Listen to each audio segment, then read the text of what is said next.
He didn't even look at her when he took it. That's the part that stayed with people who were there that night. Not the rain hammering against the windows of the Anchor and Elm. Not the way the whole dinner crowd went quiet when Declan Rafferty walked through the door. It was the fact that when he reached past her tray and lifted the small envelope off her apron pocket, he didn't even glance her way. Like she was furniture, like she was nothing. And Sienna Boyle, 23 years old, 2 jobs, $300 from making rent, she stood there holding a pot of decaf and watched the most dangerous man in Halifax walk out with the only thing she had left of her mother. She followed him. I know. You'd think the same thing I did when I first heard this. You'd think, don't do it, let it go, it's not worth your life. But Sienna Boyle didn't think that way. She never had. And what happened next? What that envelope contained? What Declan Rafferty found inside it? What it cost both of them to face the truth? That is a story I have been waiting to tell you. So settle in, because this one is going to break your heart before it puts it back together. The Anchor and Elm sat at the bottom of Gottingen Street, wedged between a pawn shop and a dry cleaner that had been closed since 2019. It was the kind of place that served breakfast all day and charged $4 for coffee and never asked questions. Sienna had worked there for 11 months. She knew which tables wobbled, which booth near the window got a draft when the back door opened, and which regulars tipped well, and which ones left their coins heads down like a small, deliberate insult. She did not know Declan Rafferty by sight. That was the honest truth, and it matters. She knew the name, the way everyone in Halifax knew the name, the way you know the name of a storm system you've been tracking on the news for years without ever believing it will actually reach your street. Rafferty. The Rafferty family, Docklands, shipping, the kind of money that didn't need to advertise itself, the kind of power that moved quietly through the city like a current you only felt when you were already underwater. But she didn't know his face. She'd never had reason to, so when the 4 men in good coats came in from the rain at 9:30 on a Tuesday, Sienna did what she always did. She grabbed the coffee pot, counted the table, assessed. 4 men, 1 booth, the one in the middle, dark-haired, late 30s, jaw like a closed door. She clocked him the way she clocked anyone who held the room without trying. She gave them menus. She took their order. She did her job. It was only when she came back with the water glasses that she noticed the envelope was gone. She kept her face neutral. Years of service work will do that to you. Teach you to feel things on the inside and show nothing on the outside. She set the glasses down. She tucked the tray under her arm, and then she looked very carefully at the man in the middle. He was holding the envelope under the table, almost out of sight. Not reading it, just holding it, like he already knew what was inside, like the sight of it had done something to him he wasn't willing to show. "Excuse me," Sienna said. The table went quiet. Not nervous quiet, the kind of quiet that happens when people are used to being obeyed and are genuinely surprised to hear a voice they didn't invite. "That belongs to me," she said. She kept her voice level. Her hands were not level. Her hands, hidden behind the tray, were shaking. The dark-haired man looked up, and that was the first time Sienna Boyle saw Declan Rafferty's eyes. They were gray, not a soft gray, the gray of Lake Huron in November, flat and cold and deeper than you wanted to test. He looked at her the way you look at something that has surprised you in a way you're not sure yet is inconvenient or interesting. "Was it in your pocket?" he said. "Yes." Then I apologize. He didn't sound apologetic. He sounded like a man choosing his words carefully for a reason she didn't yet understand. "I picked it up by mistake." He set the envelope on the table and slid it toward her. Sienna reached for it, and then she stopped, because she could see, just barely from the angle she was standing, that he had already opened it. "You read it," she said. A pause, just a breath's worth. "I did," he said. "Why?" He looked at her for a long moment, long enough that the man to his left shifted in his seat, long enough that Sienna felt the temperature of the room change in some way she couldn't name. "Because I recognize the handwriting," Declan Rafferty said quietly. And that was the moment, right there, before she even knew what it meant, that Sienna Boyle's life changed direction completely. She took her break at 10 o'clock. She stood in the alley behind the restaurant, with her jacket zipped to her chin and her phone in her hand, and she did not call anyone, because there was no one to call. She just stood in the rain and tried to breathe. The envelope had been her mother's.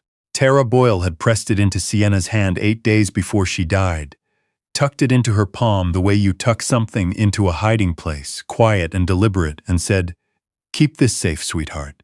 Don't open it until you need to." Sienna hadn't opened it. She'd carried it for 4 months. She'd moved it from her purse to her jacket pocket, to the small tin box on her dresser, and back again. It had become a kind of talisman, a thing she held on to because the holding felt like a continuation of something. She hadn't meant to bring it to work tonight. It had been in the jacket she grabbed by mistake, and she'd only realized it when she reached into her pocket between tables and felt the familiar edge of it under her fingers, and felt, just for a second, less alone. And then a man she didn't know had taken it and read it, and told her he recognized the handwriting. She heard the door open behind her. She turned. Declan Rafferty stood in the alley doorway. He'd left his coat at the table. His shirt was getting rained on, and he didn't seem to notice or care. "You shouldn't be back here," he said. And then, correcting himself immediately, "I mean, I came to find you. I shouldn't have read it. I owe you an explanation." "You owe me more than that," Sienna said. He looked at her. Something moved across his face that she couldn't read. Not guilt exactly. Something older than guilt. "You're Tara's daughter," he said. The rain came down between them. "How do you know my mother's name?" Sienna said. He was quiet for a moment, and then he said, "Because she wrote to me, every year on the same day for 18 years, and I never wrote back." His name was Declan Rafferty. He was 39 years old. He had run the Rafferty organization since he was 26. When his father, Cormac, she would hear that name many times in the days ahead, had been shot outside a restaurant in Dartmouth and died in the ambulance before they reached the hospital. This was what Declan told her, later, in a corner booth with 2 cups of coffee cooling between them and the restaurant nearly empty. He didn't tell her everything that first night. He was careful, deliberate, the kind of man who measured every sentence before he released it, like he was calculating the weight of each word. But he told her enough. He told her that Tara Boyle and Cormac Rafferty had known each other a long time ago, before the organization, before the money, before everything that the Rafferty name had come to mean in this city. They'd grown up 3 streets apart in the North End. They'd been close, the way young people are close when they have nothing but each other, and they don't yet know that the world is going to pull them in opposite directions. Were they? Sienna started. "Friends," Declan said, firmly. "They were friends. She was one of the only people my father trusted completely. That's rarer than it sounds, in my world." Sienna looked at him. And the letters. He wrapped both hands around his coffee cup. His knuckles, she noticed, bore old scars, the kind that didn't come from carelessness. "My father asked her, before he died, to write to me once a year," he said, "on his birthday. He didn't explain why. He just asked her to keep an eye on me from a distance, to write and tell me." He stopped. "To tell me if I was becoming someone he would have been ashamed of." The silence in the restaurant stretched out long and soft. "Was he?" Sienna said quietly. "Ashamed?" Declan looked down at his coffee. He didn't answer right away. "I don't know," he said finally. "I never read them. That should have been the end of it. That should have been the moment Sienna took her envelope, thanked him for his time, and went back to her life. 2 jobs, almost rent, the particular exhaustion of being young and on your own in a city that moved fast and waited for no one. But it wasn't the end, because 3 days later, someone broke into her apartment. They didn't take her laptop. They didn't take the emergency cash in the coffee tin above the fridge. They didn't take anything, as far as she could tell, except for the small tin box on her dresser where she kept her mother's things. She called the police. She filed the report. She sat on her kitchen floor at 2 in the morning, with her back against the cabinets and her arms wrapped around her knees, and she thought about what her mother had said. "Keep this safe, sweetheart. Don't open it until you need to." She thought about what was in that envelope. She hadn't read all of it. Declan had seen it first, and she'd been too shaken to read it carefully afterward. She pulled it out now, smoothed it on the kitchen floor, and read. It was a letter. Her mother's handwriting, looping and unhurried the way it always was. It was addressed to Declan Rafferty, and halfway through, folded inside the pages like a pressed flower, was a photograph. It showed two children, a boy and a girl, maybe 8 or 9 years old. They were sitting on the front steps of what looked like a church or a community center. The boy had a gap where his front teeth should have been and was squinting at the camera like the sun was in his eyes. The girl beside him, dark-haired, laughing at something off-camera, was holding a small paper crane in both hands. On the back of the photograph, in her mother's handwriting, were 6 words. He made this for her. Keep it. Sienna turned the photo over again, looked at the girl's face, and slowly, with the rain coming down outside her kitchen window, and the silence of the emptied apartment pressing in around her, she understood. The girl in the photograph was her mother. The boy, the gap-toothed, squinting boy with the paper crane, was Cormac Rafferty. And someone had broken into her home tonight because they wanted this photograph, and they hadn't found it because it was in her jacket pocket at the Anchor and Elm, because she'd grabbed the wrong jacket again. She sat there on her kitchen floor for a long time. Then she picked up her phone and she called the only number she had for Declan Rafferty, the one he'd left on the back of a receipt when he walked out of the restaurant that night, with just a name and a number, no explanation, as if he'd known she might need it. He answered on the second ring. "I need to talk to you," she said. "Someone was in my apartment." A pause, short and sharp. "Are you safe?" he said. "Yes, I'm at home, but don't stay there," he said. "I'll send someone. I don't need Sienna." His voice, for the first time, was not careful. It was direct and flat and absolute. "I need you to trust me for the next 10 minutes. Can you do that?"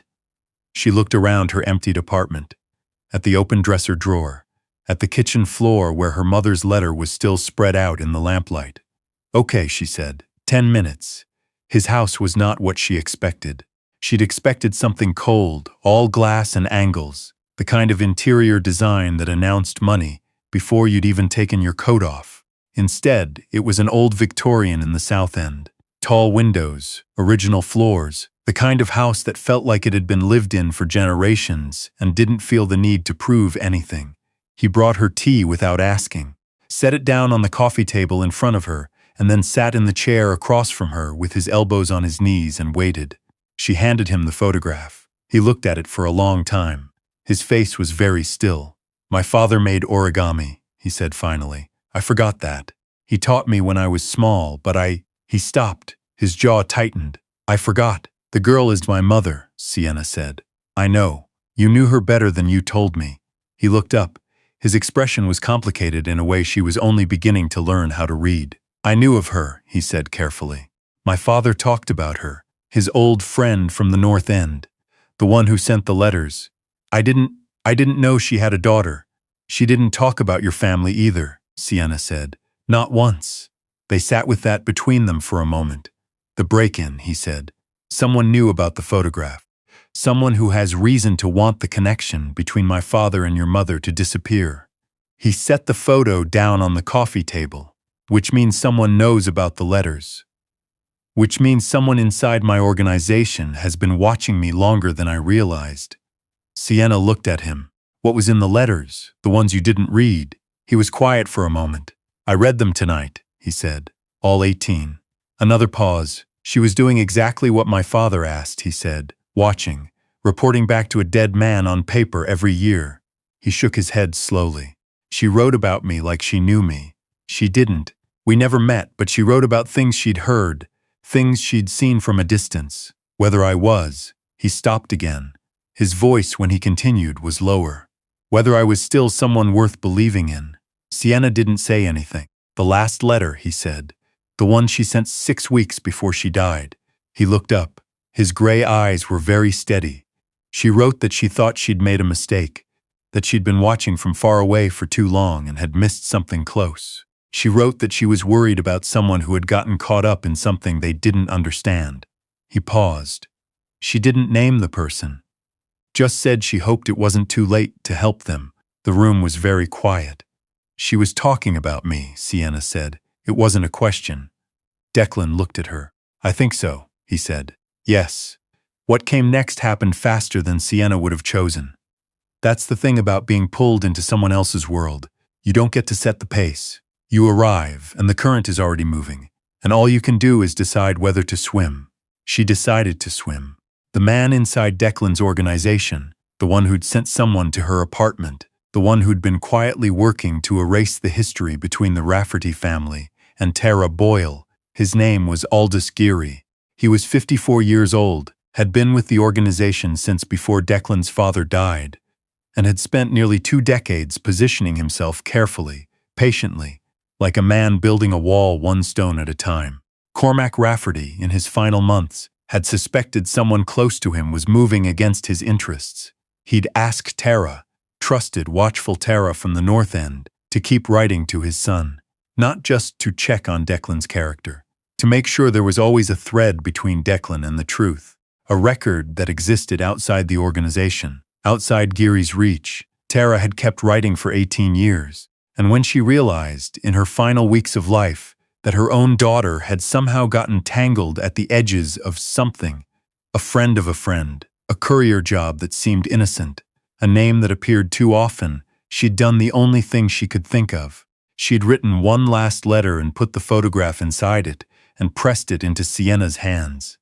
"Keep this safe, sweetheart. Don't open it until you need to." She had known, in the way that dying people sometimes know things, that the letter would find its way to Declan eventually.